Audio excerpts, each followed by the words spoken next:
Hello, girlfriends, and welcome to another episode of the Tracy Gold Show. Today, we are talking about our graying hair. Are you the kind of woman who wants to cover it up and feels shameful about it? Or are you the type of woman who is ready to celebrate it? Or are you not going gray at all? Or going gray partially, like me? So I'm not sure about you, but I think many women have this struggle and really don't know what to do about it and whether they want to cover it up or to just let it go a la natural. So today we have an amazing guest, and it's Stephanie from Celebrate the Gray. And so Stephanie, I'm going to let you in just a second. Fantastic. And I'm very eager to hear her story of how she is helping women to celebrate their gray hair. Hey, Hello. girlfriend, how are you? I'm good. How are you? I'm so happy to have you on the show. I'm so excited to hear your story. And I, like many of the viewers, are going to hear it for the first time. So tell us how you started Celebrate the Gray. Well, I did not intend to start a gray modeling agency. That's kind of how those stories always go. But I Yes. stylist for 10 years, a fashion stylist, and many of my clients that were older started saying to me, the fashion industry's forgotten us. And Mm, 6 years ago now, God, I can't believe it's been 6 years, started a blog called Celebrate the Gray. And it was really to find out the truth about aging and fashion. mm, And so friends and family recommended amazing women to talk to. And what I walked away from the blog conversations were, these women are amazing. Why are these not the women I'm seeing in advertising representing positive aging? Why am I seeing the 20 and 30 somethings that make me feel bad about the changes my body's gone through, the gray hair that's coming in, the wrinkles? So did a small photo shoot with six of the people I'd interviewed, and just the energy in the room, I knew that there was a need for other women to see this and feel this. And so yes. started trying to find an agency to partner with, and nobody wanted to represent the gray-haired model. And gray hair, I'm going gray. I have never dyed my hair, but I know that gray hair is really the first thing we start getting shamed about as we age. Our friends, our family, oh my God, you need to dye your hair. You look so old. Mm, mm. So I, Why, why do you think that is, Stephanie? I think it's just norms, social norms that gray equals old. So I Mm, don't like to get old. I think in old has always been represented as invisible, especially for women. As women age, they become invisible and less represented. So anything we can do to hang on to our youth, we've been told, is what we need to do. So mm, use the products, the anti-aging. We buy into the age denial. So we buy the creams, we get the procedures, we dye our hair, we wear the shapewear, we, try to hang on to that 20 or 30 something stuff. And it's a lot of work, a lot of money. But if we saw women represented as they aged in a positive light, I really started to believe that we would think about aging differently.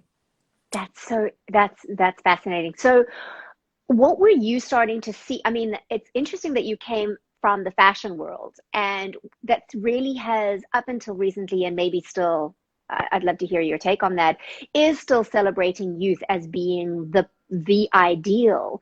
What were you starting to see in the fashion industry that you didn't like? Just no representation of older women. I remember having a conversation with a designer who had this beautiful line of clothes. I'm not going to mention her name. Yes. And, she is probably 70 now. She was in her 60s when I was talking to her, and her product, I mean, one piece is $400, $500. So it's Yes. not an expensive line. And yet she was showing all the fashion on 20 and 30-year-olds. And I said to her, why don't you use older models? Well, we feel like the younger people will aspire and save to buy the product. We know that older woman will buy it, so we don't need to represent her. I know exactly who you're speaking of. And I felt the same way because, it's the 28-year-old woman. And in fact, I know people who have worked inside of that business who go, it's actually, that's not who she is. That's not who the real customer is. So Right. maybe that's what but why do we need to aspire to being 28? I mean, I don't wish to be 28 again. Do you, Stephanie? I have no desire to be 28 again. No, but I think that the decision makers, so this is the other part of the problem, is the decision makers are basing their decisions and their campaigns on an outdated age model. So Yes. we're Yes. living better and healthier, and we're not being represented that way. So the 80-year-old of today is not the 80-year-old of 20 years ago. And so things haven't caught up. So I feel super passionate about being vocal, talking about it, just like you're doing. Is you don't do better if you don't know better. And Yes. so some of the fashion shoots we've been on, the younger decision makers in the room, the photographer, the videographer, the makeup, the hair, left that day with their perception of age was not reality. And meeting the models that were part of the shoot, all of a sudden their perception of age got updated. So that intergenerational learning then will start changing the narrative. But it's our responsibility as women in their 50s, 60s, 70s, 80s, 90s to be vocal about who we are, what we do, how we look, and educate people, educate decision makers. Yes. Because, if you think about it, often women over 40, I often say women over 40, which is 40, 50, 60, we are the lost generation because our mothers were not the women that we are. It was Right. very different for our mothers, and we have nobody to look to. We have nobody to model in a way. So in a way, at the same time, I feel like we have a responsibility to model that for the younger women coming through. And what I find very interesting is when I speak to influencers who are sometimes in their 50s, 60s, 70s, I mean, like they're some in their 90s. It's young people who are following them Yeah. and saying, wow, I'm realizing it's not so bad to get older. I don't have to be so afraid of this.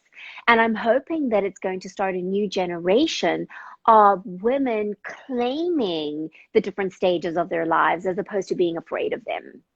Right. I do believe that too. And I have a 20-year-old daughter and a 24-year-old son who look at aging completely different because of the work I've done for the past 6 years. Yes.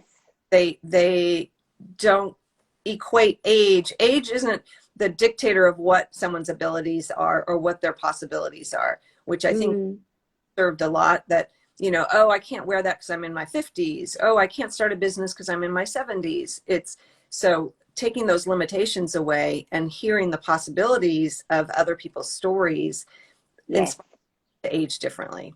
Yes. So Stephanie, tell us, so you started this agency, and then how did it progress? Like, what were the challenges that you came up against? Well, the first thing I wanted to find an agency to partner with, and nobody Yes. wanted to do that. They had some gray-haired models. They would say, oh, we're set for gray-haired models. They didn't have the one beautiful 6-foot skinny gray-haired model. And then I had some interactions with small brands that said, look, we want to use gray-haired models. We can't afford them, or they don't really look like one. And so during that whole time that we did the photo shoot, I got some local and national press. And then I had women reaching out to me saying, I want to be part of what you're doing. And this is, the scary part of like, I don't know what I'm doing. I just problem. I know what the solution is, but I met some really great people that encouraged me to keep trying to figure it out, and then started investigating opening an agency. In California, you have to be a licensed agency. So spent a good year saying, no, I can't do that because it was too much paperwork and money and legal. I had to get a lawyer involved, and but then figured it out and got out of my own way, basically. And now have over 60 gray-haired models that I represent. And incredible women. And that's the brands we're working with are brands that want to be part of changing the narrative about aging for women. And that's the main theme of everything I do is, are we changing the narrative around aging for women? Are we with a brand that understands the power of that woman that's underrepresented, undervalued, And do they authentically want to reach out to her through their social media, through their product? Like, let's talk about your product. Maybe it doesn't Yes. work on the puzzle body. Maybe it needs to be different fabrications. Maybe it needs a neckline, a sleeve, a lower hemline, or at least offer different lengths in hemlines for women's comfort. Mm. So the biggest thing right now is finding those brands and getting Yes. those brands to buy into the 50 plus woman. Yes. With a great swim company right now that is really doing what they say they're going to do. And I'm anxious to share all that. We'll start sharing that next week, but working with 5 of the models and really changing the narrative for their brand about the 40 plus woman and being super Yes. inclusive. Yeah. So Stephanie, what would you say to the voices that say, because I have friends of mine who don't go gray because it just doesn't suit their skin tone. Like it just doesn't. And so they color their hair. And there's also a little resistance to saying, well, we must go gray. So, which I think is the opposite. So it's kind of that balancing of, do we swing from one pendulum to the other? Yeah, I don't think it's, and when I say celebrate the gray, people will say, well, I can't, exactly. I hear the same thing. I can't go gray. It doesn't suit my skin tone. It's really about just embracing aging and thinking about possibilities. And great for you if you go gray and you feel fantastic about it. I mean, the stories that I hear from women, I just had a call with a woman I talked to last year about joining, but she was dyeing her hair. And I said, at this point, I'm not representing women that don't have gray or are going gray, just because of the power of that statement. Yes. And she did it through COVID. And she said, I feel for the first time my authentic self in such a long time. And, you know, the health side of it, she's really realizing the money, the health. But I understand there's a big stigma around it. I never say to somebody, oh, why don't you try it? I mean, you can't live in somebody else's shoes. But Yes. so product has a big role in hair, gray hair especially. Products that aren't specifically designed for gray hair can dull it and not make it look vibrant. Yes. So there's products. Angel Cornelius, do you follow Angel? Mm-mm. She has a company called Mason 276, and she founded it because she had gray hair, and all the products were dulling her hair and making it not look vibrant. And so she solved a problem for herself, just like most entrepreneurs, that there's a Yes. problem. I mean, to be honest, I started this for my 20-year-old daughter, my 90-year-old mother, and my 58-year-old self, because I wanted to see the representation. Yes. You know, I'm an athlete all my life, and my body definitely has changed. And I didn't want to feel bad about that. I wanted to see the 70-year-old that I met hiking that lied about her age, because if she told her group how old she really was, they were going to put limitations on what they thought she could do. Wow. So it's I always think somebody's journey, usually the ones that are successful or really have heart to them, are come out of a personal issue or a personal situation. So Yes. Yes. And so, Stephanie, has that helped you embrace yourself and love your body as it is and accept the stages of aging? yes. Yeah, I had to do, I'm part of this swim campaign. So my husband and I went in the backyard on Sunday, and I had to take a bunch of swimsuit pictures. And, you know, I wear 2 pieces still, and I think I feel fine. But then to actually see a picture of you in it, I was like, Oh, oh, yeah. look at that. Look at that. But then I was like, you know what? If who cares? Like, that's my body. I've had 2 kids. I've gone through menopause. It's the reality of what my body looks like. So Yeah. I Yeah. think other Stephanie, women, yeah, I remember. Sorry, I remember a shoot that I did, and this was quite a few years ago. But Marie Claire magazine was doing a story on women who normally didn't wear 2-piece bathing suits, and I had come from a very, very conservative background where I wasn't allowed to, you know, even be seen in a bathing suit, you know, without clothes on over it. And so I was like, woohoo, yes, I'm going to do this thing. And let me tell you, it was so uncomfortable. It was unbelievable. I mean, like the positions that they had me standing in, I felt like I was going like this, And of course in the picture it looks very natural and everything, but it didn't feel it. And the next day I was in pain. I was actually like, I felt like I had done a master yoga class, having just been a beginner in yoga. That's kind of how I felt, because just the positions to stand in to make your body look good Yeah. in the terms. And I just thought, and I actually wrote a blog about that, about how unnatural this whole process is. And it makes us believe that, oh, I'm just standing by the pool looking so fabulous, but in actual fact I wasn't at all. And it was super uncomfortable, so it just isn't real. But somehow I feel like the head and the heart don't connect on that level. Like, we know in our heads, we see these airbrushed images, but yet still we buy into them. And so how can we stop buying into them? Because I think that, yes, there is a responsibility from advertisers and brands and that kind of thing. I think that there's a huge responsibility on their side. It's also our responsibility to buy from brands that are speaking to us, to support those brands, to not buy the magazines that are trying to, make us feel bad about ourselves because we're not 28. Yeah. Well, or 18 or whatever it is. Yeah. Our dollars speak volumes, for sure. So supporting those brands that are actually representing aging in a positive way. And there's few of them, unfortunately. I'm trying to think off the top of my head. Wild Fang is one that does a great job of inclusion. Athleta is starting to do a better job. Yes. Target is fantastic. Target always represents aging and inclusion on many levels in a positive way. But our dollars help. Also, telling brands that are doing it well, send them a note. Let them know that we notice. Yes. Makes a big difference. Yeah. But one of the things I do is reach out to brands that I think would be very successful for the 50 plus woman, or the 50 plus woman. We would resonate with them and help them understand the power of the story as well as the image. I don't know about people on the call or how you feel, but when I know somebody's story and why she's where she's at, it's really empowering to me. Yes. Yes. So the brand one of the brands we're working with right now is going to do a really good job of that. So can't think right now, but soon. Good.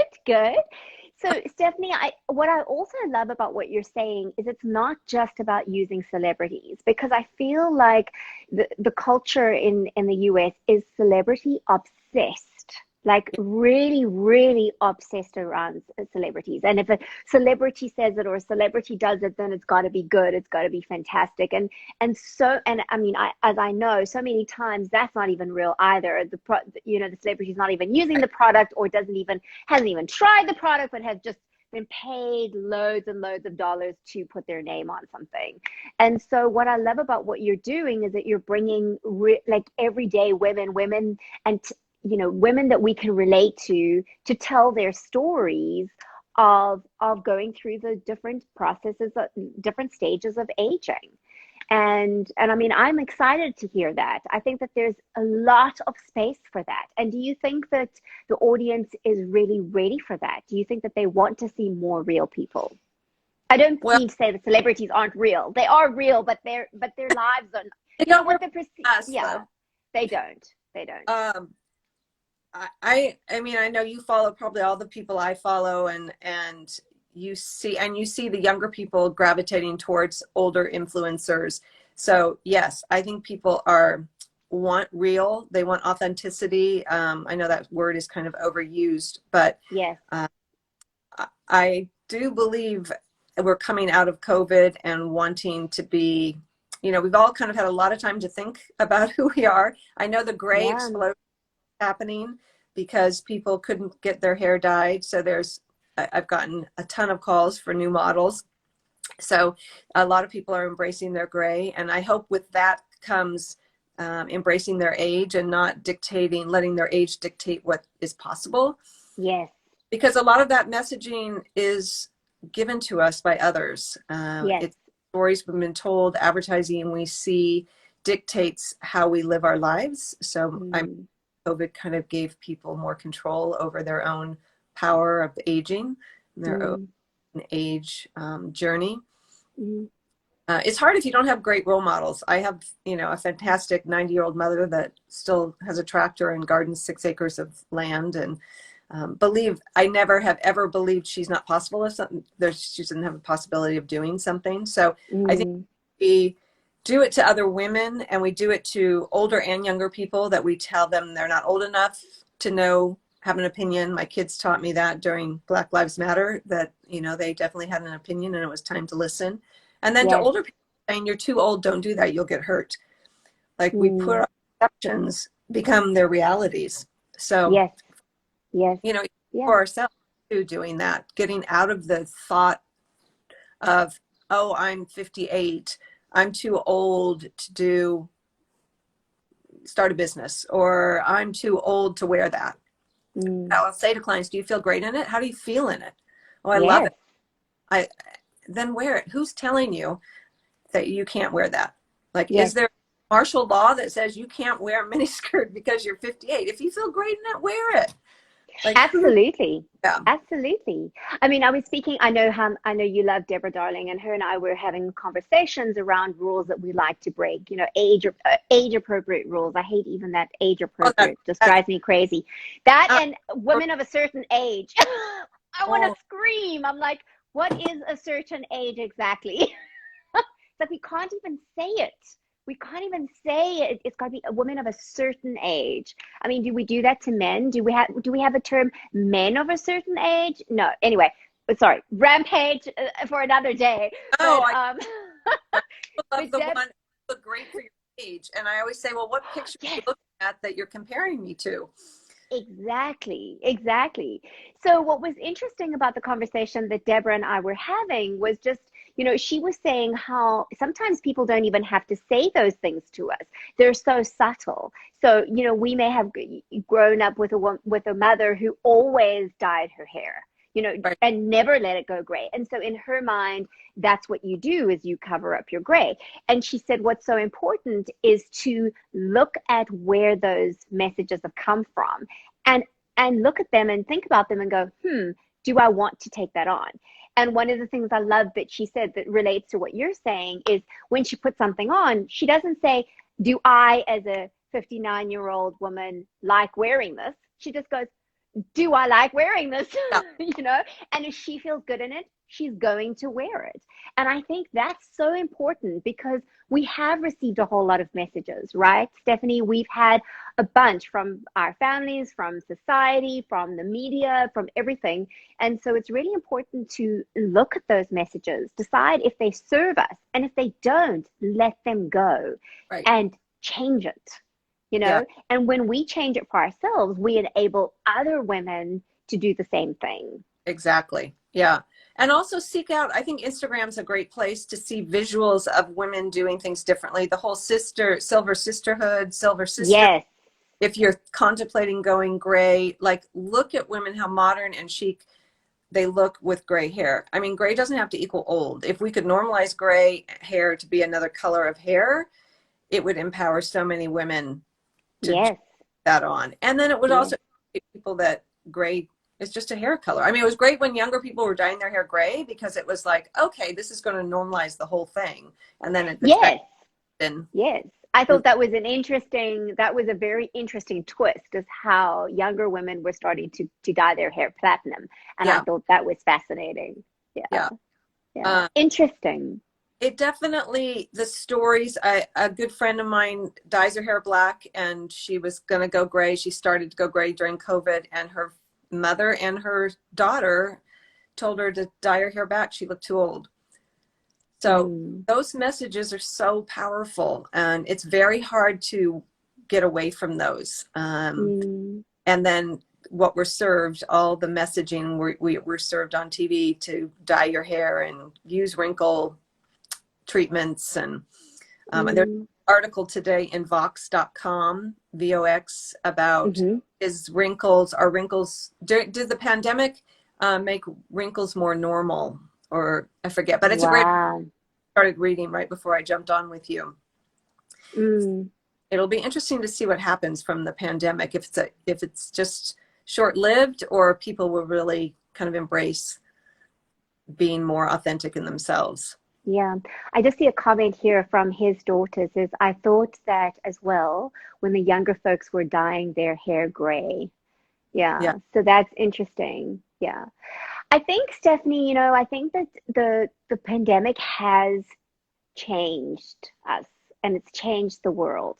And what I noticed, which I was actually very happy to see, is the shift that started happening even on Instagram. Because for a while, pre-pandemic, I started feeling like Instagram became this like, look at how great my life is kind of platform. And I was starting to get really annoyed. I was just like, well, where's the meat? Where's the real stuff? Because it's great to have fun, exciting stuff, but it also we need I feel like I need personally in my life, I want a balance of the two. I want to get real. I want to talk about the real issues and the real things that are going on in life and not just show the highlight reel, right? Yeah. And I felt like during lockdown there was this completely weird space of like, oh my goodness, we all are at home, we're all wearing sweatpants. And there were some brands that tried to do dressing up from home, and it just flunked it was a big fail because people were just resisting that. And I do think that many of us have come out of COVID having not been to hairdressers, having not been able to go for facials, not being able to go for treatments, not being able to do the things that we normally do, also clearing out our closets and realizing we don't actually need that much stuff. Yeah. And then really starting to appreciate the fact that we're still alive because so many people died. People lost loved ones. They lost, so what are we going to do with the life that we have left? As we coming out of this, what are we going to do with it? Or are we just going to waste it away? And I think there's so much power in that. And I'm starting to see women over 40, 50, 60 and beyond. And that's why I started this show. I'm starting to see women really coming into their power now and saying enough is enough. I'm done with that. I now want to live the life that I want to live. Yeah. And I think it's very encouraging. Yeah. And you said that earlier about our mothers not having the power to do that. And I think our generation is much more interested in taking charge of that power and not willing to sit back and say, well, it is the way it is. That's just the way it is. And it's like, why? Yes.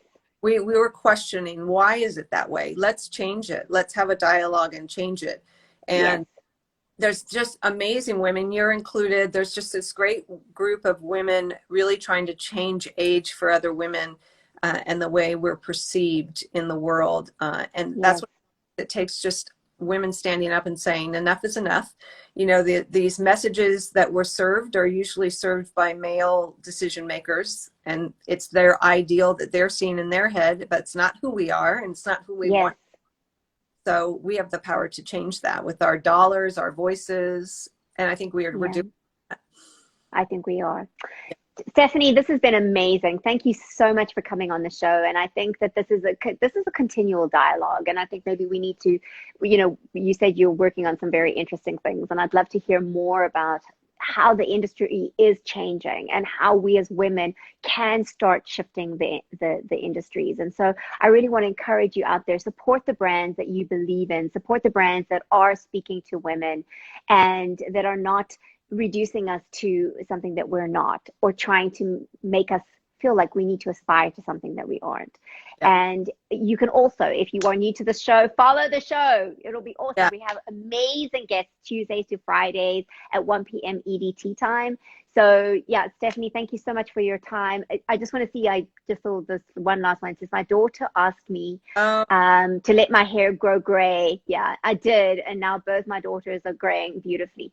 You see, I just think that's so beautiful. It's like, this is what we want to do, right? We want to empower each other, and we want to do it for the generation coming behind us too. Yeah, for sure. And if there's women out there listening today that are going gray or gray and interested in modeling and want to share their story, feel free to reach out to me at Celebrate the Gray.